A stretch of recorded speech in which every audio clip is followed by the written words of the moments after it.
সবাইকে শুভ সকাল। রিতসির ডায়েরি চ্যানেলে আরেকটি নতুন ব্লগে আপনাদের সবাইকে স্বাগত। আজকের দিনটা বাকি দিনগুলোর থেকে একটু অন্যরকম। আগে উইকের মাঝখানে যদি একদিন ছুটি পাওয়া যেত যেরকম একটা আনন্দ হতো, আজকাল উইকে একদিন অফিস যেতে হয় বলে একটা অদ্ভুত ভালো লাগা তৈরি হয়। আসলে কিছুই না, উইকলি রুটিন থেকে একটু অন্যরকম কিছু করার ভালো লাগা এটা। এই দিন সকালে আর জিম যাওয়ার টাইম হয় না, তাই উঠে একটু স্ট্রেচিং করে নিচ্ছি। এখানে আসলে অনেক সকালে অফিস শুরু হয়, আবার শেষও হয় তাড়াতাড়ি, কারণ লোকজন ওয়ার্ক লাইফ ব্যালেন্স ভীষণ মেনটেন করে। আমার যেহেতু জাস্ট একদিন অফিস যেতে হয়, তাই ট্রাই করি 8:30টার মধ্যেই অফিস ঢুকে যেতে। আজও তারই প্রস্তুতি।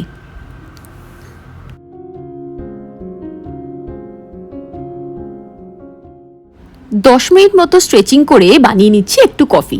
এই কফি খেতে খেতে এবার কয়েক পাতা ইকিগাই বইটা পড়ব। ভালো থাকা আর ভালো রাখার উপর জাপানিজ লাইফ সিক্রেটস নিয়ে এই বইটা, জানেন, এত সুন্দর কিছু টিপস আছে, দিনের শুরুতে পড়লেই মনটা ভালো হয়ে যায়।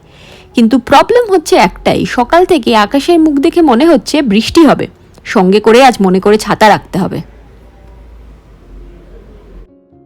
ব্রেকফাস্টের জন্য ফ্রিজে একটু ধোসা ব্যাটার ছিল, ওটার মধ্যেই পনির দিয়ে বানাচ্ছি স্প্রাউট ধোসা। এর ডিটেল রেসিপি আমি আমার একটা শর্টসে দিয়েছি, ট্রাই করতে পারেন। তার সাথে এই গঙ্গুরা পিকলটা নিচ্ছি। এটা আমি আচার ভালোবাসি শুনে আমার এক অফিস কলিগ আমাকে দিয়েছেন। উনি সাউথ ইন্ডিয়ান তো, তাই ওনাদের বানানো এই আচারগুলো অসম্ভব ভালো হয় খেতে। গঙ্গুরা কোনো এক টাইপের শাক মোস্ট প্রবাবলি, ওটা দিয়ে বানানো এই আচার। শেষ হলে আবার আবদার করবো ওনার কাছে।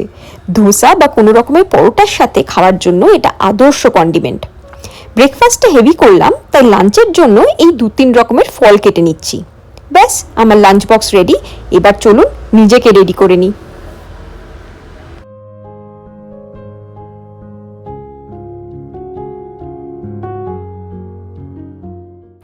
All done. এই হলো আমার আজ অফিস আউটফিট। 8টায় ট্রেন, আর এখন অলরেডি 7:50 বাজে। এবার দৌড় লাগাই, অরেলস ফর শিওর ট্রেনটা মিস হয়ে যাবে। স্টেশনে এসে দেখি ট্রেন অলরেডি প্ল্যাটফর্মে দাঁড়িয়ে। এই হলো আমার আজ অফিস যাওয়ার বাহন। ট্রেনটা রেডিং থেকেই ছাড়ে আর নিউবারি অবধি যায়, তাই কি ফাঁকা দেখুন। আমাকে ছাড়া আর বোধহয় পুরো কামরাতে 1 থেকে 2 জন মাত্র। আমি কিন্তু আজ একটুর জন্য বেঁচে গেলাম। জাস্ট ট্রেনে উঠলাম আর ট্রেনটা ছেড়ে দিল। এবার একটা 4 সিটার খুঁজে নিয়ে বসি, আজ যেতে যেতে কিছু কাজ সেরে নেব। অফিস গেলে পুরো দিনটাই মিটিং করে চলে যায় তো, তাই যেটুকুনি টাইম পাচ্ছি নিজের কয়েকটা কাজ এগিয়ে রাখি।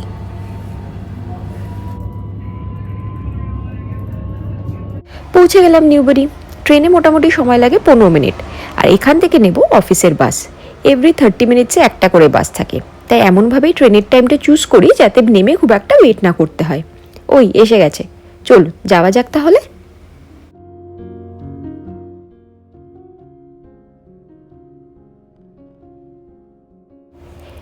নিউবারি রেডিং থেকে টুয়ার্ডস ওয়েস্টের দিকে অবস্থিত একটা ছোট্ট টাউন।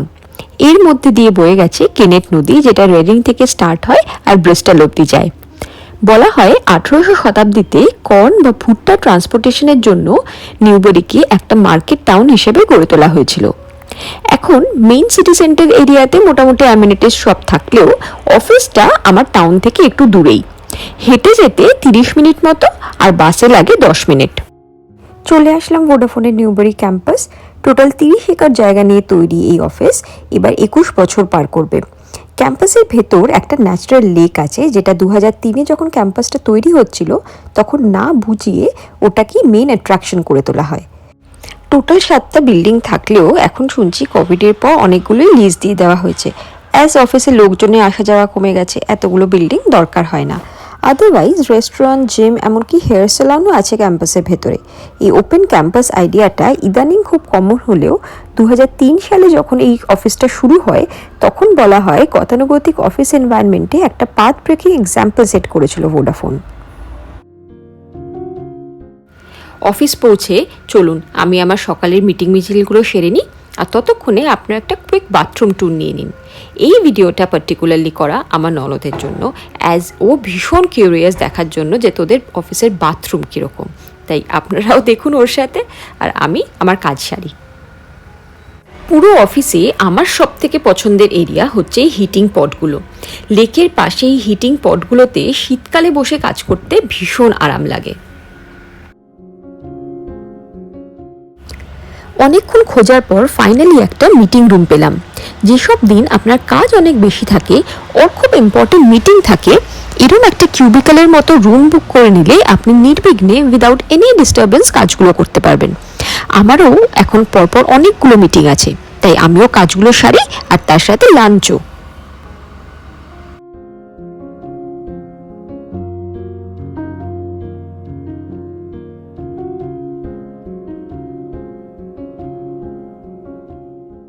অফিসে প্রত্যেকটা ফ্লোরে একটা করে এরকম ক্যাফে জোন থাকে, চা খাওয়ার জন্য, কাজের মাঝে একটু ব্রেক নেওয়ার জন্য, বা ধরুন আপনি লাঞ্চ এনেছেন সেটা সবার সাথে বসে খাওয়ার জন্য এটা একদম আদর্শ এরিয়া।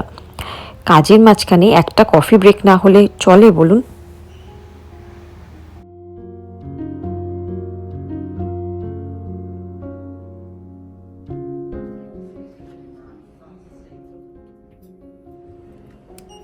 বিকেল 4টে বাজে। আজকের মতো দোকানের ঝাঁপ বন্ধ করে রওনা দিলাম বাড়ির উদ্দেশ্যে। চলুন এবার বাড়ি যাওয়া যাক।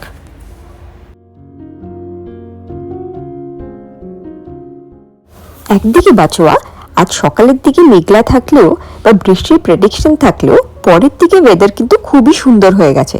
বিকেল 4টে কি সুন্দর রোদ দেখুন। ফেরার সময়ও সেম ওই V1 বাসে নিলাম, আগে থেকেই টাইম দেখে নিয়েছিলাম, সেই টাইম হিসাবে ট্রেনের টাইম ডিসাইড করে রওনা দিলাম স্টেশনের উদ্দেশ্যে।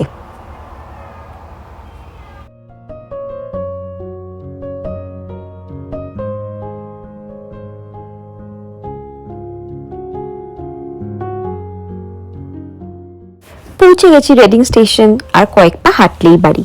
সারাদিন পর বাড়ির বিছানাটা যেন বড্ড টানে। আমি তাহলে দিন বাড়ি যাই, ফ্রেশ হই।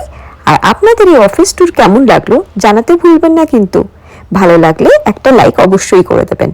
দেখা হবে পরের একটা ব্লগে একটা অন্য দিনের গল্প নিয়ে। বাই।